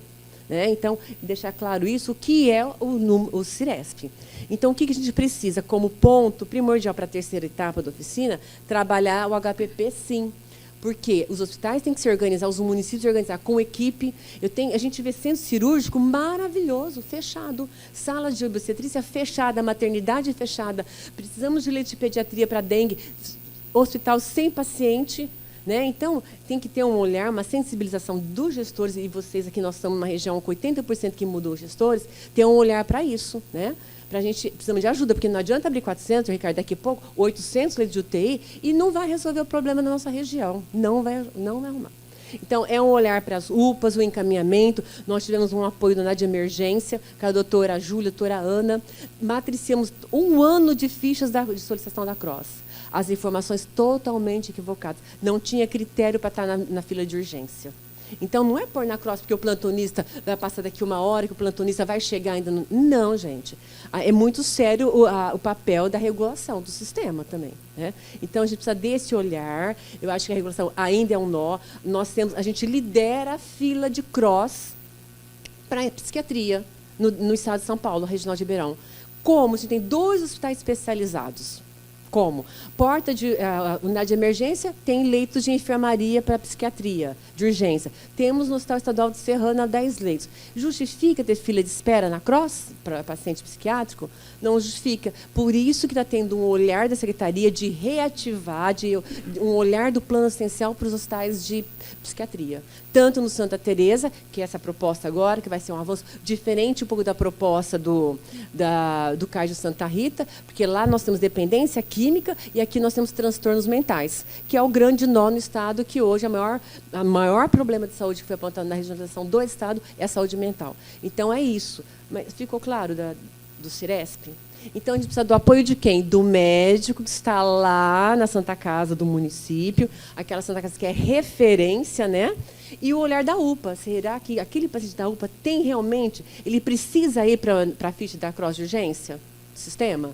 Ele poderia estar numa Santa Casa local? Que a ideia é essa autorregulação, é fortalecer as Santas Casas nos territórios, que é um outro momento que a gente vai trabalhar com a região. É isso. Ok, obrigado. A Jéssica Buzaio, Cássia dos Coqueiros.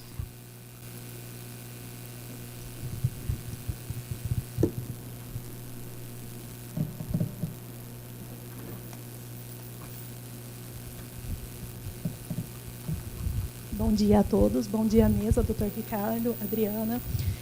Eu venho trazer hoje uma colocação do município de Cássia dos Coqueiros. Eu estou à frente da Secretaria de Saúde e a nossa maior dificuldade no momento tem sido a cardiologia.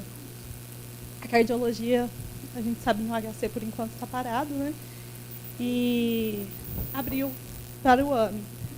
Os pacientes, o que está acontecendo lá no nosso município? Os pacientes vão para o AME por uma avaliação, algum exame mais específico, e voltam com uma regulação para uma contra-referência para fazer algum procedimento.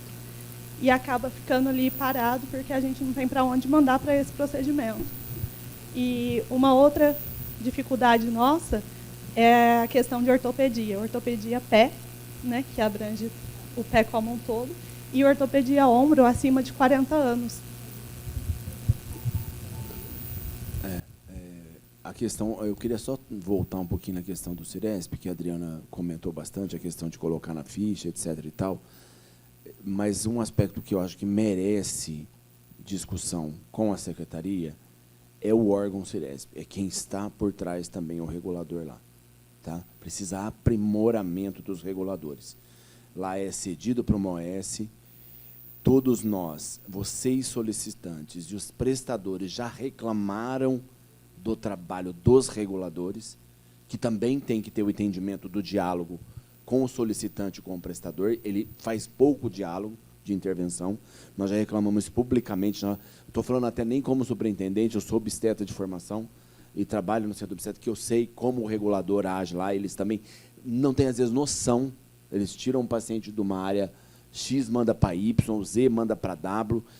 Então, precisa aprimorar também o órgão em São Paulo, porque há tempos nós temos as queixas do órgão para quem solicita, do órgão para quem recebe, mas o órgão interno também tem que ser aprimorado, o Ciresp em si. Ele tem que, faz tempo que o governo, desde que assumiu, se comprometeu a rever, né, a atual gestão do Ciresp, e ele também precisa de melhorias e de compromissos. Do AME, de exames, ele deveria ter uma resolutibilidade de cardio até não o cateterismo. Até o cateterismo, sim, antes.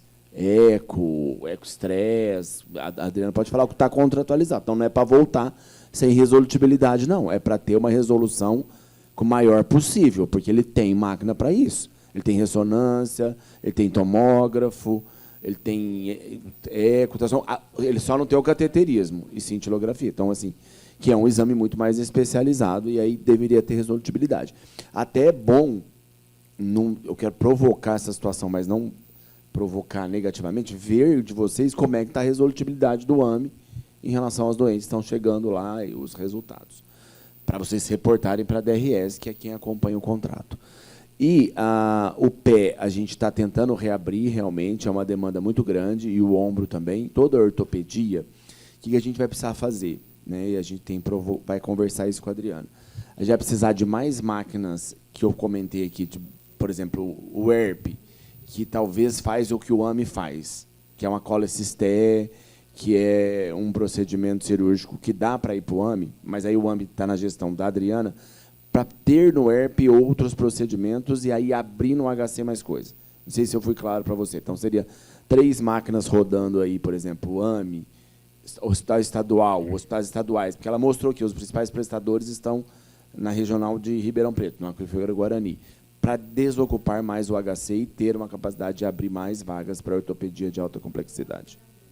Não, assim, aberto tá, mas assim, vai ter demanda, vai encher logo e vai precisar mais, mas tem que trabalhar. A ortopedia vai ter que trabalhar muito, da mesma forma que ela falou, a saúde mental vai ter que abrir parque tecnológico novo. Não é novo construir, mas tem lá um Santa Teresa que é enorme e tal. A ortopedia vai ter que rever. Às vezes abriu um AMI que faz a mesma coisa que faz num outro hospital, o AMI se fortalecer para fazer mais e o outro hospital fazer essas coisas novas para liberar mais vaga para cá. Aqui ainda a gente tem 30% de média complexidade aqui dentro, que daria para fazer em outros hospitais, mas aí não tem o local do prestador. Ok. Marcelo, da Santa Rita do Passa Quatro.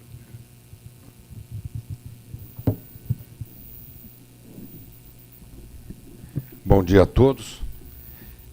Um engenheiro falando de saúde. Complicado.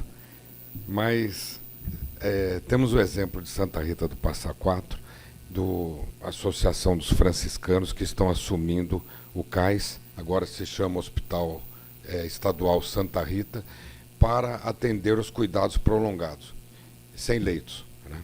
E, então, esses pacientes que estão aqui no HC, que demandam esse cuidado prolongado, que ocupam uma estrutura gigantesca e caríssima montada aqui.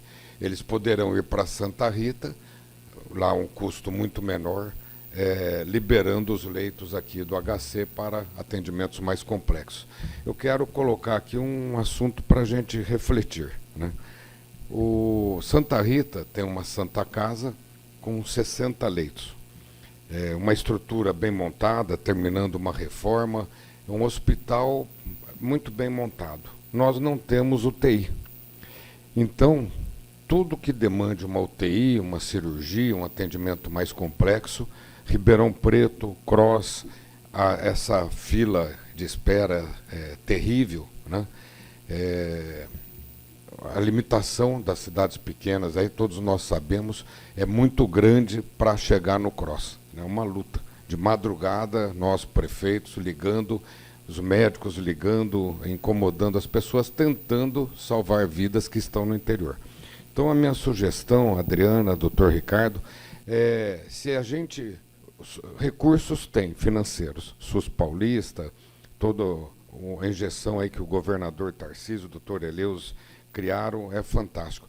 Por que não colocar uma UTI, estruturar o Hospital de Santa Rita, com 60 leitos, uma UTI? Nós poderíamos tratar e resolver inúmeros casos que a gente tem que mandar para o HC. Né?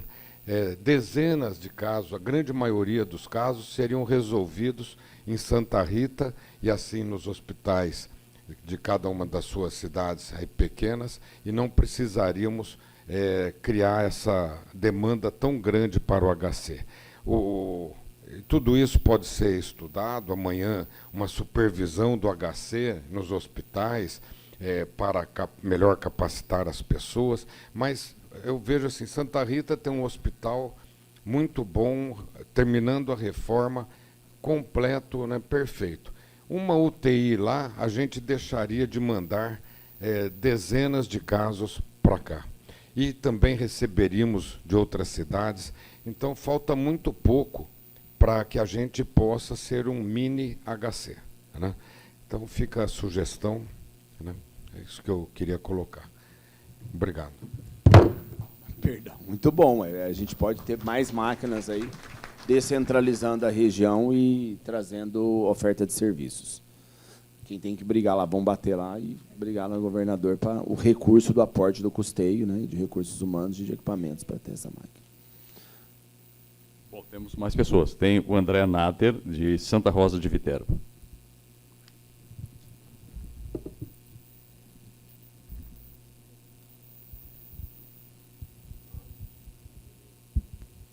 Bom dia a todos. Gostaria de parabenizar o Dr. Carvalho pelo trabalho. A gente já tem notado diferença no trabalho realizado pelo HC. Gostaria de agradecer a Adriana, a Sônia, que nem olhou para minha cara hoje, mas ó, coraçãozinho para você. O pessoal do DRS que tem sido muito parceiro.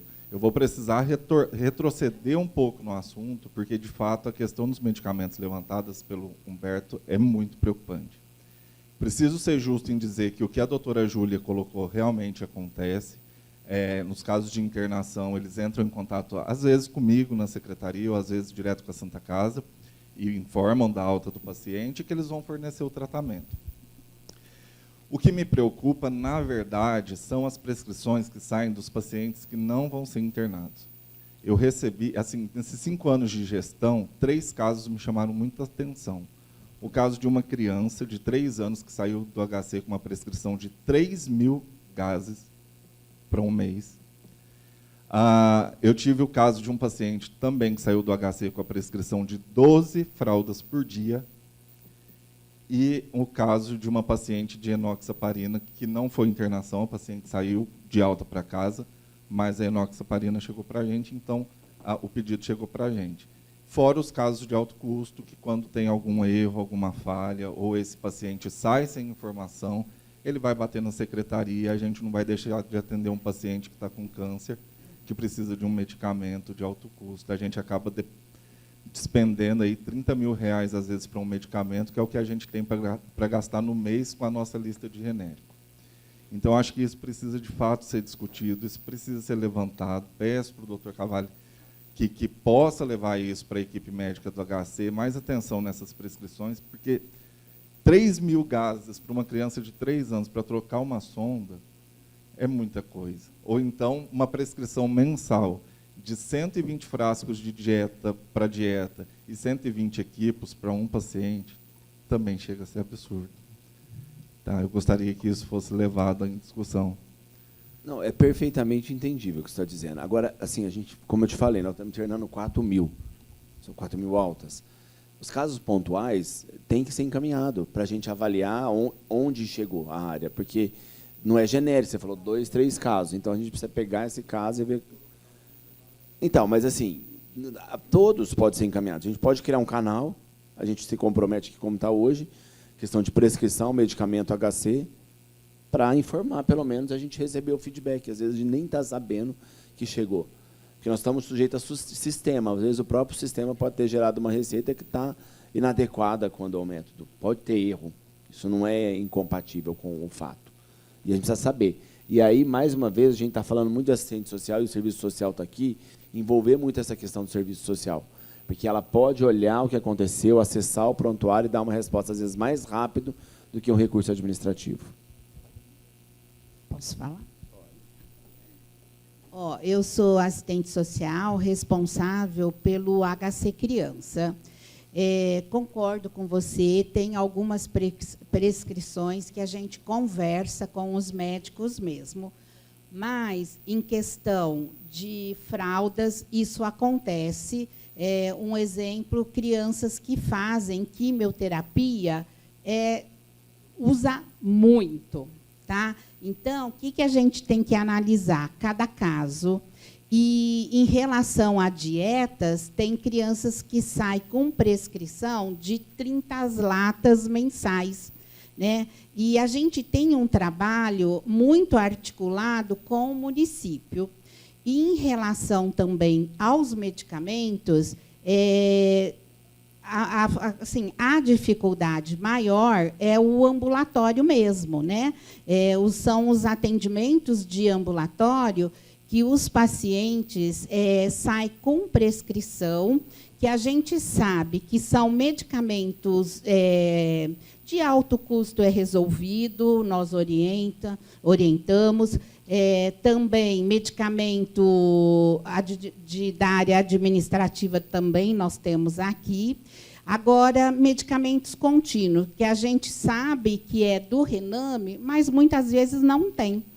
O que a gente faz? Todo um trabalho com a equipe do município, Secretaria da Saúde, e nós aqui, nós temos uma ONG que está hoje mudando, né, de nome, que vai ser chamado HC Solidário, que, após a nossa avaliação, a gente dá o medicamento, mesmo de ambulatório, para a criança começar. Por exemplo, tem um atendimento amanhã, que é sexta-feira. A gente sabe que não vai dar tempo de chegar na secretaria, providenciar, mas é feito um contato antes e falar, olha, a criança ou o paciente precisa ter a continuidade do tratamento. Então, isso nós estamos aqui para a gente poder se organizar. Ele disse, lá em Altinópolis, que não tem. Nós também não temos condições de bancar todo o tratamento, mas isso nós temos uma certeza. Ele não vai sair daqui sem o medicamento para iniciar. Agora, manter não tem como.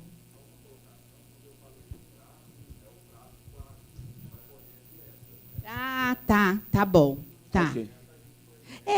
Assim, ó, as orientações, às vezes, porque a gente sabe, né, que são muitos, tem dieta que dá para aproveitar o frasco, e é orientado, pode lavar. Agora, às vezes, não. Então, se a criança, eu não sei, se faz a prescrição de 7, 8, então são 7, 8 frascos por dia. Aí você multiplica por 30, dá uma quantidade muito grande, né? Então, assim, eu acho que nós temos que avaliar mesmo cada caso, que isso acontece, o que você está falando dessa prescrição, né? Às vezes, isso é questionado, às vezes fala assim, nossa, a criança saiu com uma prescrição de 30 latas, é isso que vai precisar? Ou, sei lá, 50, 60 frascos? Então, é isso que a gente está falando. Então, a gente trabalha muito junto, mas a gente também não tem condições de estar bancando esse tratamento, né? Pelo tanto também de pacientes que é atendidos aqui. Então, vamos pensar numa estratégia, como é que a gente pode estar resolvendo isso, porque o objetivo nosso de estar aqui hoje, o nosso foco, é a humanização do paciente e também que ele possa sair de alta aqui do hospital com uma garantia que ele vai continuar o tratamento. Ok.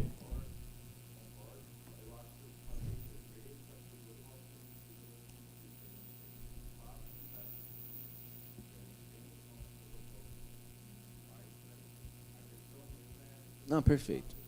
Nós vamos alinhar mais. Tá bom. Perfeito, muito obrigado. Agora o Novaes Luiz Antônio.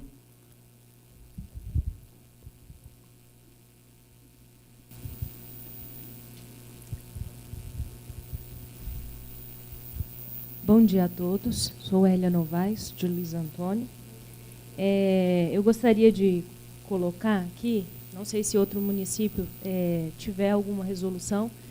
Sou de um município pequeno, né, um pouco menos de 12 mil e poucos habitantes. Quando há falta de um medicamento judicial, um exemplo, um exalutamida de R$30 mil, o paciente assim, já está em fase de tratamento oncológico, como que os outros colegas fazem? Porque R$30 mil para a gente conseguir comprar um medicamento, precisa subir para o site, todos os trâmites. Assim, e o paciente fica ali todos os dias na porta da gente, às vezes, e a gente se coloca no lugar dele. Ele fala, eu vou vender o carro esse mês e o mês que vem. O que eu vou fazer? Então, essa questão da judicialização, às vezes, atrasar a medicação. A questão também do processo administrativo, que, um exemplo, o paciente teve alta hoje, o processo vai para São Paulo, se for dieta, demora 45 dias para essa dieta vir uma posição. E durante esses 45 dias, o que o município faz? O paciente teve alta hoje. O que vocês fazem? Assim, para a gente está difícil lá, sabe? Para o paciente é mais difícil ainda. Um exemplo, a doutora falou sobre o dapaglifosina. Ele entra no protocolo pelo CIAF para paciente diabético. E para o paciente cardiopata, que o médico prescreve, como que a gente faz? Ele não está no protocolo. Acima de 45 anos, para paciente diabético. Ele também entra pelo componente da farmácia popular, mas tem uma coparticipação de R$90. Às vezes a pessoa não tem condição para isso. Embora o projeto que está passando na televisão fala que é gratuito. O paciente vai lá até na farmácia popular para não pagar nada. E ele volta, às vezes, com um semblante triste, falando, era R$90, eu não tenho dinheiro. E a gente não tem um caixa assim, para poder resolver esse problema de imediato. Então, talvez, aqui junto com todos os colegas, a gente possa pensar em uma forma mais humana de ajudar esses pacientes, porque, na verdade, eles precisam da gente. Era essa a minha colocação. Muito obrigada. Eu acho boa a colocação. Nós voltamos no tema da farmácia. Talvez a gente não vai ter resposta para tudo, né? Nós já falamos que muitas vezes imunoterápicos, determinados tratamentos, a gente sai com garantia de tratamento de um certo tempo. A minha sugestão, Adriana, é a gente tentar fazer algo que envolva a CAF de São Paulo, que envolva a DRS, que envolva os secretários e tratar a temática, medicamento pós-alta. E o hospital, até que ponto nós vamos, até que ponto assume, até que ponto alto custo. E eu também sou ansioso para que os processos administrativos e judiciais sejam mais céleres, mais rápidos. Tá? Então, você fez vários apontamentos, custo assumido, administrativo, medicamento que não está previsto. Eu acho que a farmácia surgiu como um ponto. A gente não vai conseguir avançar mais que isso, mas eu acho que a gente deve ter uma força-tarefa no foco, que a gente discute muitas vezes, vaga, a gente vem e precisa tratar. E apareceu muito o assunto tratamento domiciliar, medicamento, continuidade de tratamento, linha de tratamento. Eu sei que a CAF está em discussão na secretaria para um novo modelo, foi trocada a assistência farmacêutica, eles colocaram algumas coisas no eixo, mas tem muito para ser discutido. Aí teria que fazer um fórum temático, Adriana, especificamente, partindo da DRS, o hospital participando, para a gente falar de medicamento. Tudo bem? A gente faz, porque aí, senão a gente prolonga e traz essa temática do financiamento do sistema em relação ao medicamento. Com relação, você pontuou o administrativo. O processo administrativo da entrada na regional, na ação judicial, mas ele ainda não é uma ação. Isso sobe para a Comissão Farmacológica, é resolução SS 54, tá? E a gente não pode fazer nada. Entra no sistema, cadastra e sobe. Essa comissão fica na CAF, avalia. Muitas vezes ela indica dieta caseira, não indica dieta aqui, né? Então, isso tem esse atraso, é 60 dias, a gente fica angustiada também, porque não consegue antecipar o parecer e tal. Com relação às outras demandas que tem de alta complexidade, medicamentos oncológicos, principalmente, a gente tem o pregão, né? Agora a nova lei de licitação, e a gente tem que preservar os 60 dias, como quando é uma demanda inicial, tem que ter toda a regra de licitação, prazo para pregão, para chamamento, entrega, compra. Então, a gente tem um prazo de 60 dias. Então, é outra situação que a gente enfrenta que tem esses atrasos. Falta tem também por outros motivos, né, de insumos, teve problema com insulinas, não tinha insumos para fazer. Então, isso vai atrasando todo o nosso processo de compra também. Ok, para encerrar, vamos ouvir então o Dr. Maurício Godinho, secretário de Saúde de Ribeirão Preto.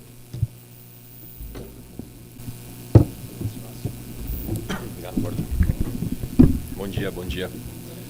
Eu vou falar como agente duplo aqui, porque eu sou médico do Hospital das Clínicas licenciado. Durante 12 anos trabalhei no Hospital das Clínicas, sou há 21 anos cirurgião do Estado de São Paulo e 12 anos do HC de Ribeirão Preto e licenciado agora para exercer a função de secretário de Saúde de Ribeirão. Então, tenho muito mais, né, experiência dentro do Hospital das Clínicas, especialmente dentro da unidade de emergência, onde fiz várias funções, e a última foi o coordenador da unidade, coordenador administrativo lá, do que, né, dentro da própria secretaria. Bom, eu acho que a gente tem que fazer alguns questionamentos aqui. Todos os municípios aqui sofrem com a primeira coisa que foi colocado aqui, que é o processo regulatório, né?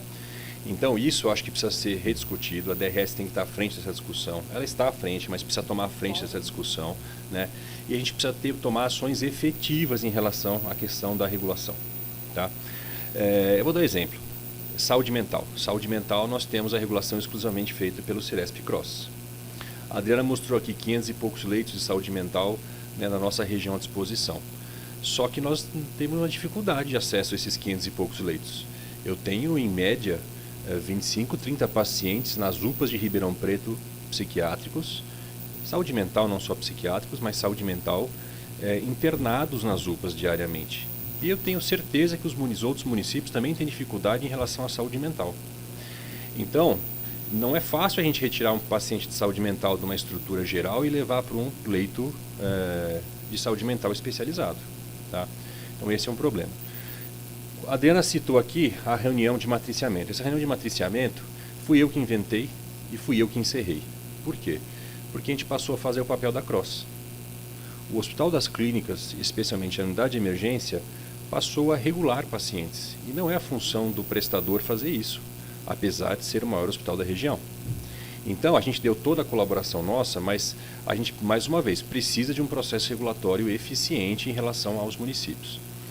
A outra coisa são os leitos de longa permanência. Eu acho que é louvável o que está sendo feito, né, em Santa Rita, e eu quero parabenizar por todo o trabalho do Estado de São Paulo e do município. Agora, também é uma dificuldade que nós temos. Gente, eu oferecer leitos, né, de longa permanência em Santa Rita para o munícipe de Ribeirão Preto não é simples. A gente tem que entender a vida das pessoas. A gente tem uma população desfavorecida economicamente, culturalmente, infelizmente. E o deslocamento de um parente para ir ver alguém em Santa Rita não é simples de Ribeirão Preto, alguém internado lá por muito tempo, né? Os municípios também devem sofrer com isso. Então, a gente precisa, cada vez mais, naquele modelo lá de autorregulação que a gente tem discutido, a gente precisa começar a ocupar cada vez mais os nossos hospitais da região, e cada um, né, ocupando seus leitos, oferecendo leitos de longa permanência dentro do seu próprio município, tendo estrutura de urgência e emergência, por menor que seja, mas urgência e emergência dentro do seu próprio município, porque a gente vai inchando o sistema. Naturalmente o eixo vem para Ribeirão Preto, ou por meio do Estado, o Hospital das Clínicas, Complexo Hospital das Clínicas, ou mesmo os equipamentos do município de Ribeirão. Eu tenho hoje nas UPAs Ribeirão Preto uma quantidade grande de pacientes que vêm de outros municípios para serem atendidos na urgência e emergência em Ribeirão Preto. Eu acho que o problema não é esse, porque as pessoas têm direito, o SUS é universal.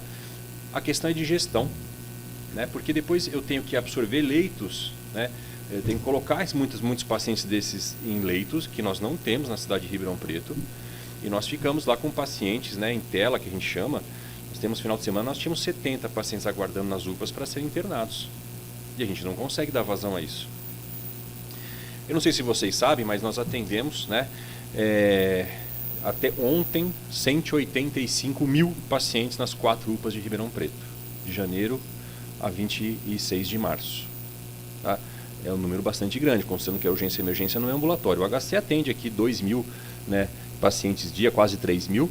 A gente atende 2 mil e pouco nas UPAs, e aqui é um ambulatório super especializado, mas lá nós estamos falando de urgência e emergência. Né? Nós estamos falando de porta aberta, não é agendamento. É diferente porta aberta. Uma unidade atender, que aconteceu no final de semana nas nossas UPAs aqui no norte, mais de 700 pacientes em 24 horas. Imagine gestores que atendem mais de 700 pacientes de urgência em 24 horas em uma unidade. É um absurdo. Parte disso vai para a internação, e nós não temos leito. Então, desocupar leitos dos hospitais. Os prestadores aqui, não só agora o Hospital das Clínicas, mas a Santa Casa, a Benê, que são grandes prestadores de serviço do município e do estado. Eu faço contratualização de leitos desses hospitais e eu não consigo ocupar os leitos que eu contrato. Como gestor, eu estou dizendo agora, eu pago uma quantidade de leitos em que eu não uso, porque parte desses leitos entra em competição com o próprio estado, para os outros municípios. Então a gente está fazendo um movimento, talvez um pouco contrário em Ribeirão, de municipalização de cada vez mais algumas coisas, porque eu preciso, por exemplo, tornar o Hospital Santa Lídia, um hospital, e o Francisco de Assis, hospitais, né, de maior complexidade, para que eu possa absorver pacientes da rede municipal.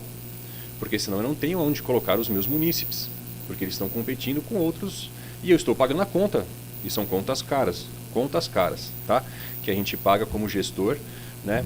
Para vocês terem ideia, isso é público. o orçamento da saúde de Ribeirão Preto esse ano é 1 bilhão e 200 milhões de reais, né? Eu preciso suplementar em maio já 200 milhões de reais. Imagine os municípios, os gestores dos municípios que eu estou dizendo, o gerenciamento de 1 bilhão e 200 milhões de reais para a saúde de Ribeirão Preto. E, infelizmente, eu não estou conseguindo oferecer, a cidade não está conseguindo oferecer, talvez, tudo que os munícipes merecem em relação ao atendimento de saúde. Isso impacta, né, isso tem consequência em relação a prestadores de serviço. Porque eu tenho atenção primária, estratégia de saúde da família, pequenas em Ribeirão Preto, eu tenho os equipamentos de urgência e emergência sobrecarregados e desses eu não consigo, né, depois leito em hospitais para tirar os meus pacientes. Então, eu acho que nós precisamos rever, viu, Adriana, o papel, a DRS precisa rever o papel da questão de, por exemplo, contra-referência. Quando eu falo assim, eu falava como o Hospital das Clínicas antes, precisa tirar os pacientes aqui da UE, porque eu tenho 178 leitos na UE, se eu tiver lá 17 pacientes, eu tiver 10% de paciente de longa permanência dentro da unidade de emergência, ou paciente de outro município que já precisa encerrar o tratamento apenas, traz um impacto. Vocês imaginam 10% de uma unidade de emergência com pacientes que poderiam não estar mais lá. E aí a resposta às vezes é, vamos fazer contra-referência. Mas contra-referência, gente, é uma ilusão, porque a gente não faz contra-referência na prática. Você não retira pacientes do Hospital das Clínicas praticamente. Você tenta contra-referência e isso não acontece. Isso também na Santa Casa é igual que eu sei, na BNE é igual que eu sei. Então nós precisamos realmente, gestores dos municípios, né, da DRS, dos 26 municípios, a gente precisa rediscutir o papel, né, de cada um, precisamos rediscutir a questão de autorregulação, a gente precisa rediscutir, né, aquela questão de caracterização dos pacientes que a gente tentou fazer o ano passado, eu como Hospital das Clínicas, porque cada um precisa absorver aquilo que tem sua competência. Eu não quero que um município pequeno absorva a neurocirurgia, não é esse o objetivo. Mas eu não quero absorver a apendicite aguda de outros municípios, de um paciente jovem. Neurocirurgia vem para Ribeirão Preto, um trauma de crânio. A apendicite aguda é tratado no seu município. É isso que nós precisamos rediscutir. Tá? Obrigado pelo espaço.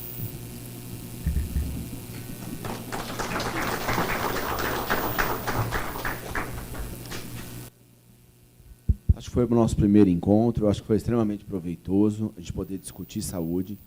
Né, a gente chamou, a Adriana pode chamar uma próxima pela DRS, mas aqui saíram algumas lições que a gente vai ter que trabalhar. Processos de trabalho que envolvem regulação de paciente, regulação na rede de urgência e até que ponto cada um tem a capacidade de resolver, porque só colocar no sistema não adianta. E também melhorias da CROSS. A CROSS precisa fazer um modelo de matriciamento, olhar todo dia quem está lá, quem está precisando, se o que está aqui não pode ir para lá, não só falar, põe para dentro, cobrar do prestador.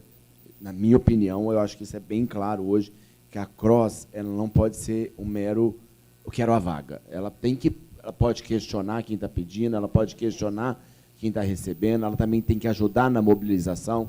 Ó, tem doente aí que pode mobilizar para cá, para abrir leito, ela tem que ser mais participativa no processo.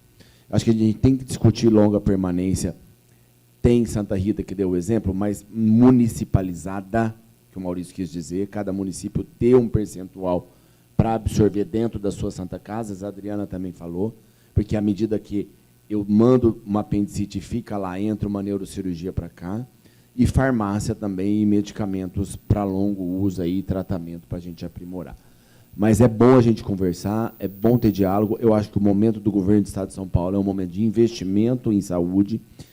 Eu estou falando isso, eu não sou político, mas tem vários que são políticos aqui. Esse é o chamado terceiro ano de governo federal e estadual. Então, espera que devido à grande eleição que ocorrerá ano que vem, a nível federal, estadual, no executivo e no legislativo, seja o ano com maior possibilidade de se pleitear máquinas, de se pleitear processos. Não é necessariamente pleitear um hospital novo, mas pleitear uma abertura de leitos, pleitear um local que não está ativado, que possa ter uma maior complexidade, uma maior resolutibilidade, pleitear o município, pleitear isso, o HC pleitear, a DRS pleitear. É um momento oportuno para um governo que tem olhado para a saúde. Então, a Adriana finalizou, nós vamos avançar.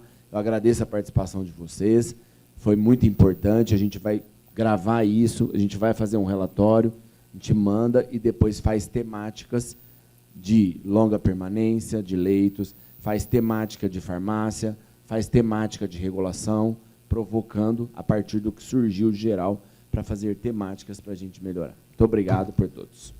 Senhores, por favor, assinem a lista de presença. Nós vamos fazer agora, doutor Carvalho, uma foto aqui de todo o grupo. Então, por favor, poderíamos nos organizarmos aqui na frente.